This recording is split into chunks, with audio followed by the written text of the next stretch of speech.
A paz do Senhor Jesus a todos os irmãos, amém? Meus irmãos, venho aqui através desse canal a dizer a todos vocês que Deus ele tem abençoado ricamente a minha vida, a sua vida, toda a sua parentela, o seu trabalho. E eu quero dizer para vocês que muito mais o Senhor quer fazer em prol a minha vida e em prol a sua vida também, porque a janela do céu, as portas do céu estão abertas para derramar vitórias e bênção para a sua vida. Mas olha para cá, hoje o que eu quero dizer para você é sobre o filho pródigo. O filho pródigo, ele antecipa a sua bênção, ele antecipa a sua herança com seu pai. O filho pródigo, ele é um jovem, o irmão dele é mais velho do que ele e ele é mais jovem da casa de seu pai. E o filho pródigo colocou no seu coração que o pai tinha que dar para ele a herança na mão dele para que ele saísse da casa de seu pai. E o pai, vendo que ele estava todos os dias pedindo a herança, o pai então chama ele no particular, conversa com ele e pergunta a ele se realmente era isso que ele queria. Então o pai dele pega a herança e entrega sobre suas mãos. E o filho pródigo, ele deixa o seu pai e a sua casa e vai para o mundo. E ao conhecer o mundo, ele vai ter boas experiências, porque no momento que você tem dinheiro, você tem amigo.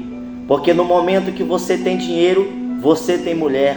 Porque no momento que você tem dinheiro, você tem mesa com banquete, mulheres ao seu lado, carro do seu lado.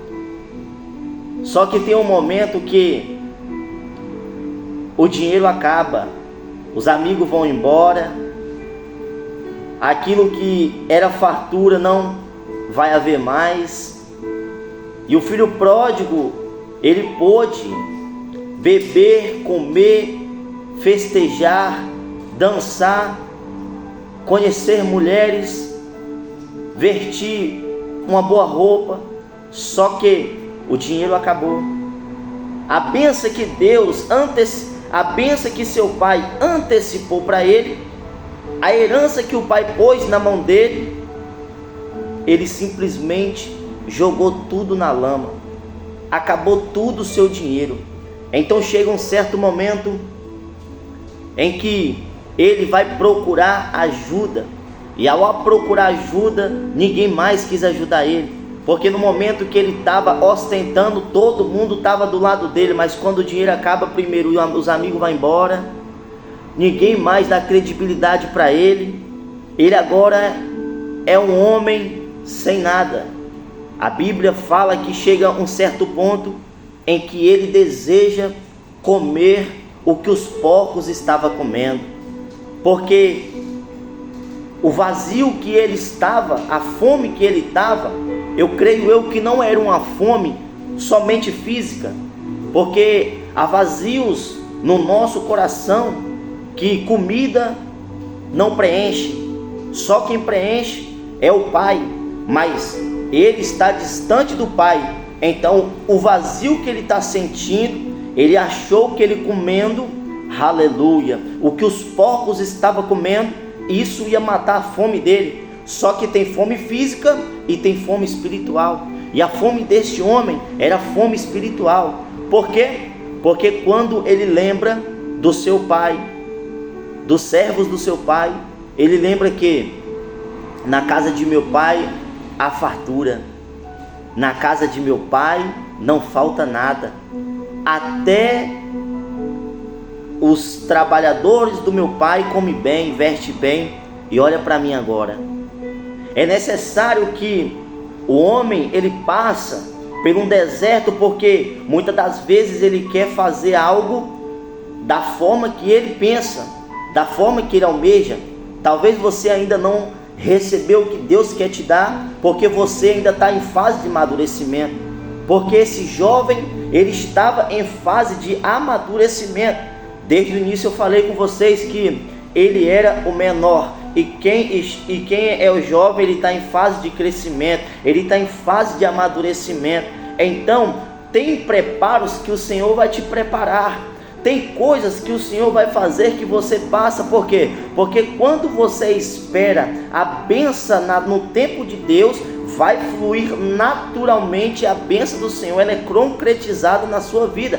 Só que quando você antecipa uma vitória, talvez você teve pressa no relacionamento, talvez você teve pressa para comprar o carro, talvez você teve pressa para comprar logo essa casa. Aí você compra com a pressa e aí lá na frente você tem frustrações, lá na frente você tem arrependimento, lá na frente esse casamento não vai além, lá na frente essa mulher te trai, lá na frente esse carro quebra, lá na frente esse carro dá um problema e você gasta e não resolve o problema porque você antecipou a sua bênção. Mas se você saber esperar no momento certo, na hora certa, eu acredito que tudo vai fluir naturalmente na tua vida. Por quê? Porque o filho pródigo, ele volta para a casa de seu pai. E ao voltar para a casa de seu pai, ele não quis voltar só para comer e só para beber, não, ele quis trabalhar. Porque ele almejou trabalhar. Olha o pensamento do filho pródigo: se eu voltar para casa, pelo menos um trabalho meu pai tem que me dar. Ele não volta querendo ser melhor do que o outro irmão, não. Ele volta com o ego reduzido. Ele volta diferente. E ao pai dele, ao ver que o filho estava caminhando para a volta para casa, quando o filho está voltando para casa, o pai faz o quê? O pai manda preparar o melhor gado, o gado da fazenda para assar, meu irmão. Entendeu? E quando o filho volta, é interessante que o pai recebe o filho com abraços, com beijos e com alegria. É interessante que no tempo de hoje, muitos pais, ou a igreja, vou colocar a igreja, muitas igrejas hoje vê uma ovelha perdida e não vai em busca da ovelha, não vai em busca das 99 que estão perdida esse mundo. E quando volta, o primeiro que abandona é o pastor, o primeiro que abandona é o ministério, sem dar credibilidade ao voltar para a presença do pai. Só que o filho pródigo é uma lição não somente para a igreja, mas para você que está distante da presença. Porque talvez você está tentando preencher um vazio que você não está conseguindo preencher no mundo. Porque o mundo oferece muitas coisas que para o olhar humano é bom, mas para Deus é tristeza, é pecaminoso. Então quando o filho pródigo ele chega na casa do seu pai, é interessante que o pai tem roupa preparada para ele, tem aliança preparada para ele e tem calçado novos. Por quê? Porque quando ele chega na casa de seu pai, a primeira coisa que o seu pai faz é colocar a aliança de volta no seu dedo. Por quê? Porque lá no mundo você estava sem aliança comigo. Lá no mundo você estava com as suas vestes sujas. Mas se você voltou, reconciliou com Cristo, é necessário que você restaure a aliança. É necessário que você ponha os calçados nos pés. Porque a partir de agora não vai ser você que vai andar, aleluia, sobre esse mundo sem direção. O seu pai vai te dar a direção correta. O seu pai vai te colocar a aliança correta. Por quê? Porque você vai estar aliançado com Cristo. Ah, mas eu pequei demais. Ah, mas Deus não vai me perdoar. Existe só um pecado que não tem perdão. É a blasfêmia. Independente do que você fez lá fora, independente do que você é, meu irmão, Jesus te ama. Por que Jesus te ama? Porque quando eu abro a Bíblia, eu vejo o apóstolo Paulo. O apóstolo Paulo perseguindo o povo de Deus. Quando ele pede carta para invadir a Damasco, a fim de que, se ele encontrasse alguns daquela seita, tanto seja homem ou seja, mulher. Ele ia conduzir preso a Jerusalém. E quando agora ele se aproxima de Damasco, a Bíblia fala que houve-se uma luz que o cercou com resplendor do céu. E ele, vendo a luz, ele cai do cavalo. E ao cair do cavalo, ele escuta uma voz que lhe dizia: Saulo, Saulo, por que me persegues? Aleluia. E ele fala: quem és tu, Senhor? E o Senhor fala com ele: eu sou Jesus, a quem você persegue. Duro é para ti recalcitrar contra os arguilhões. Hoje, no tempo de hoje, no século de hoje, se um homem negar a Jesus como Pedro negou, se um homem matar o povo de Jesus ou prender o povo de Jesus como Paulo fez, primeiro quem fecha as portas é a igreja. Primeiro quem abandona o crente é o próprio ministério. Só que Jesus, ele faz diferente. A Bíblia fala que pega os loucos para confundir os sábios. Então Deus pega o apóstolo Paulo para ser ministro de uma palavra, para pregar o evangelho.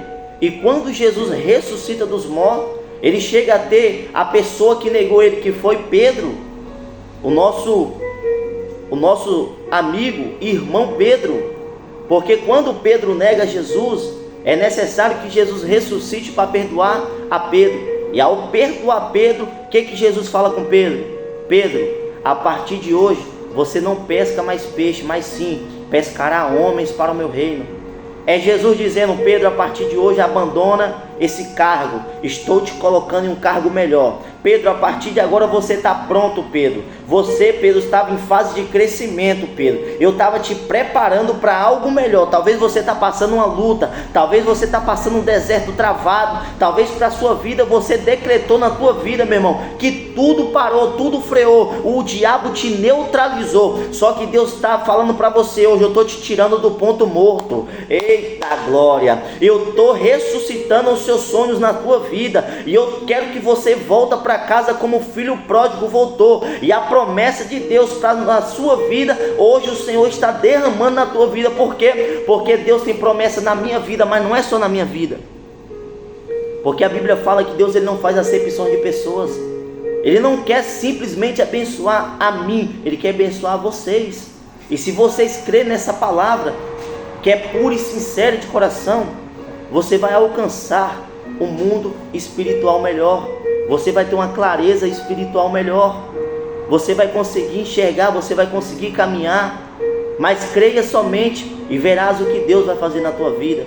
Quer dizer para você, meu irmão, se você está distante do Senhor, lembra que Deus fez o apóstolo Paulo um grande ministro. Lembra que Deus perdoou a negação de Pedro. Lembra que você é um escolhido vaso. Porque você é escolhido, você é chamado do Senhor. Porque certamente Ananias, quando Deus revela a Ananias dizendo: Ananias, vai à casa de Judas, porque eis que Saulo de Tarso está orando. Ele vai replicar o Senhor dizendo: mas Senhor, de muito eu ouvia falar acerca deste homem. Este homem prende o povo de Jerusalém, este homem persegue o povo do Senhor. Aí Deus vai lá e corta o mal pela raiz. Aí Deus vai lá e dá a palavra sábia para Ananias dizendo: Ananias, ele é para mim um vaso escolhido. E quando Deus fala que ele é escolhido, a Bíblia fala que muitos são chamados, mas poucos são escolhidos. Isso é bíblico, meu irmão. Você também é escolhido, meu irmão. Independente se você é um ex-traficante, independente se você é um ex-matador, independente do que você era, você é um escolhido.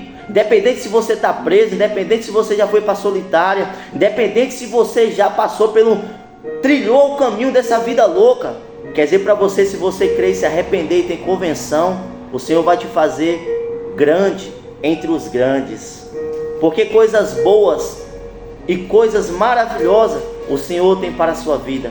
Guarda essas palavras no teu coração e que Deus te abençoe rica e poderosamente. Amo vocês, um forte abraço e que Deus abençoe. Até aqui me trouxe o Senhor.